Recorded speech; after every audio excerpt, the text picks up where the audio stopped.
रामायण कथा। श्री राम ने किया कुंभकर्ण का वध। दोस्तों, कुंभकर्ण ने प्रभु श्री राम से कहा, तुम यह समझ लो कि तुम्हारी मृत्यु तुम्हें हमारे पास लेकर आई है। भगवान राम ने कहा, मृत्यु की देवता को साक्षात देख रहा हूँ। वो इस प्रतीक्षा में खड़े हैं कि हमारे बाणों से तुम्हारा मस्तक कटे और वे तुम्हारे प्राणों को लेकर यमलोक चले जाएं। कुंभकर्ण ने कहा, इसका निर्णय तो अभी हो जाएगा कि कौन यमपुरी जाएगा। दोस्तों, कुंभकर्ण युद्धभूमि में हाहाकार मचा दिया। सभी बंदरों को ऐसे मसल रहा था जैसे कोई चींटी हो। कुंभकर्ण भगवान को देखकर कहा, अच्छा तुम भी आ गए, बहुत अच्छा किया। मैं केवल तुम्हारी ही प्रतीक्षा कर रहा था। मैंने तुम्हारे अनुज को बालक समझकर छोड़ दिया। पवन पुत्र और सुग्रीव की प्राण नहीं लिए, क्योंकि इन छोटे मोटे जानवरों को मारने से मुझे क्या यश मिलता। मैं केवल तुम्हारी प्रतीक्षा में अब तक घूम रहा था, बार बार चुनौती दे रहा था कि उसे सुनकर तुम्हारी रगों में छतरी लौ भड़क उठे और उसी प्रकार से तुम मेरे सामने आ जाओ। जैसे यम के पुकारने पर जीव आत्मा बाहर निकल आती है, यह समझ लो तुम खुद मृत्यु के देवता के सामने चलकर खुद आ गए हो। भगवान राम ने कहा, मैं रूप से देवता को सामने देख रहा हूँ। वह सोच रहे हैं कि कब तुम्हारा मस्तक कटे और मैं तुम्हें यमलोक लेकर चला जाऊँ।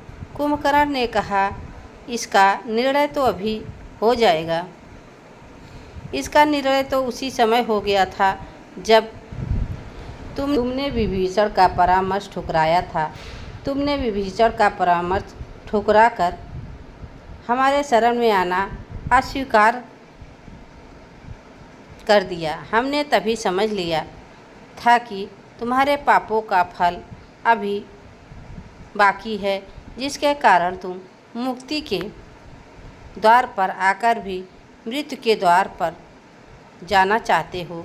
कुंभकर्ण ने कहा, मृत्यु के द्वार पर जाना चाहते हो तो यह लो। भगवान के ऊपर एक बड़ा सा पत्थर उठाकर फेंक दिया और प्रभु श्री राम ने उस पत्थर को चकनाचूर कर दिया और इसके बाद भी पेड़ उखाड़ कर भगवान पर कुंभकर्ण फेंकने लगा। और फिर रावण ने मेघनाद को भेजा।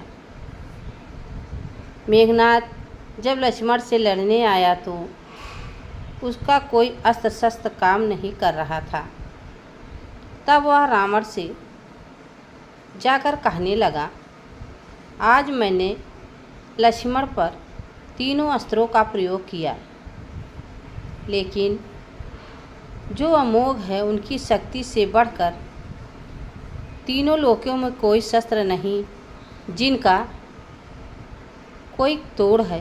पहले मैंने ब्रह्मास्त्र चलाया, परंतु उसने लक्ष्मण का वध करने से इनकार करके तेजहीन होकर वापस चला आया।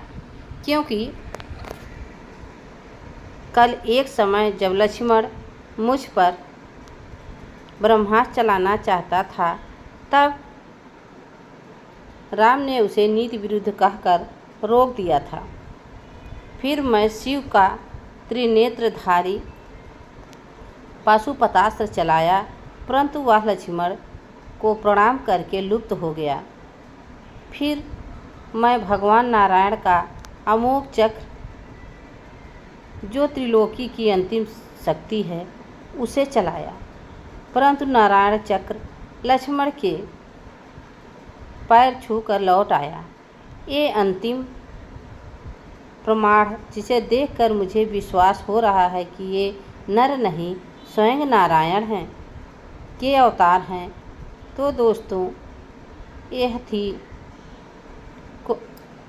मेघनाद और रावण संवाद।